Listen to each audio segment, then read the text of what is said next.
Perusahaan-perusahaan yang bersaing pada industri yang sama pada umumnya memperebutkan pangsa pasar yang pada akhirnya akan berdampak pada keuntungan yang dihasilkan oleh perusahaan itu tersendiri. Jika ada perusahaan yang memberikan harga yang lebih rendah, maka persaingan akan menjadi lebih sengit. Nah, oleh karena itu, setiap perusahaan disarankan untuk menggunakan persaingan non-harga untuk menciptakan nilai lebih pada produknya. Hal ini bisa dimulai dari pemberian fitur yang unik, penambahan kualitas, pemberian promosi yang berbeda, atau memberikan layanan setelah penjualan. Hal ini tentunya akan meningkatkan willing to pay pembeli, sehingga perusahaan mempunyai kesempatan untuk menaikkan harga yang dapat meningkatkan pendapatan dan keuntungan bersih perusahaan itu tersendiri. Intensitas persaingan antara pesaing yang ada ditentukan oleh 4 faktor sebagai berikut. Yang pertama, struktur kompetitif industri. Hal ini mengarah pada elemen-elemen dan fitur-fitur umum pada keseluruhan industri. Ada 4 faktor. Yang pertama, jumlah pesaing dalam suatu industri tersebut. Yang kedua, kemampuan perusahaan dalam menentukan harga atau meningkatkan harga. Ketiga, jenis produk atau layanan yang ditawarkan oleh perusahaan. Dan yang terakhir adalah hambatan untuk memasuki industri tersebut. Elemen dan fitur tersebut kemudian dianalisis terhadap 4 faktor struktur industri kompetitif. Yang pertama, ada persaingan sempurna. Dalam industri ini terdapat banyak perusahaan kecil, namun tidak ada yang lebih unggul atau melebihi yang lain, karena tidak ada satupun perusahaan yang dapat mempengaruhi harga, sebab harga ditentukan oleh keseimbangan pasar, yaitu keseimbangan permintaan dan penawaran. Produk yang ditawarkan dalam industri ini sejenis, oleh sebab itu perusahaan hanya mendapatkan keuntungan yang kecil. Contoh dalam industri ini seperti kebutuhan rumah tangga ataupun kebutuhan pokok lainnya. Hambatan untuk masuk industri tergolong kecil. Yang kedua, persaingan monopolistik. Terdapat banyak perusahaan dalam industri ini sebab sudah ada pembedaan produk, dan biasanya pembedaan produk tersebut dipromosikan, dipublikasikan melalui iklan. Kunci dari industri ini adalah menawarkan produk atau jasa yang memiliki fitur unik, sehingga perusahaan memiliki kemampuan untuk menentukan harga atau menaikkan harga.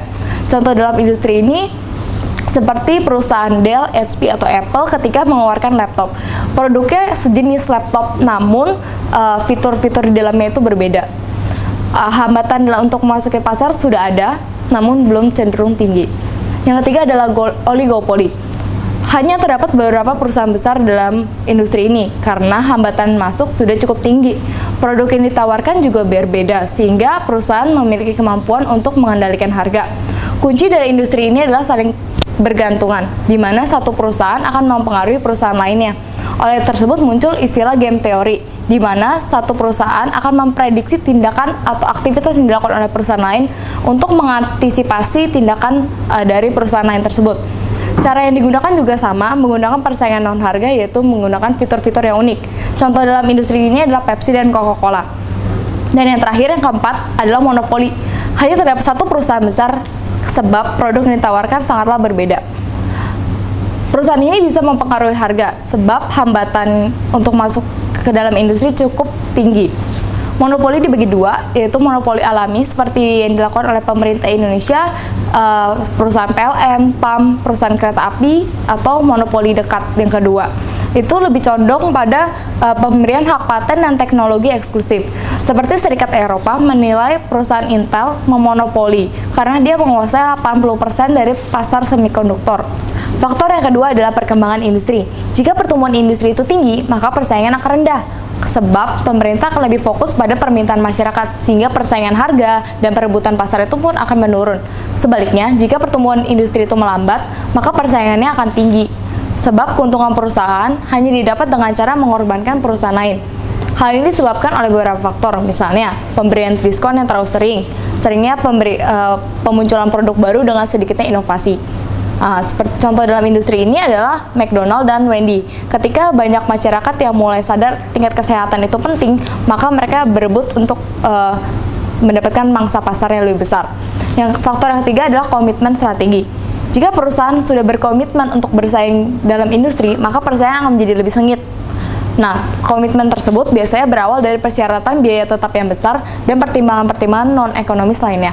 Faktor yang terakhir adalah hambatan untuk keluar dari industri. Jika hambatan itu rendah, maka akan lebih menarik bagi perusahaan, sebab tekanan dalam berkompetisi akan berkurang, karena perusahaan yang tidak mampu bersaing sudah keluar dari industri. Namun sebaliknya, jika hambatan itunya tinggi, maka akan mengurangi keuntungan bagi perusahaan. Karena perusahaan yang sebenarnya tidak mampu bersaing tetap berada dalam industri tersebut, sehingga mereka akan memberikan diskon-diskon untuk bertahan hidup.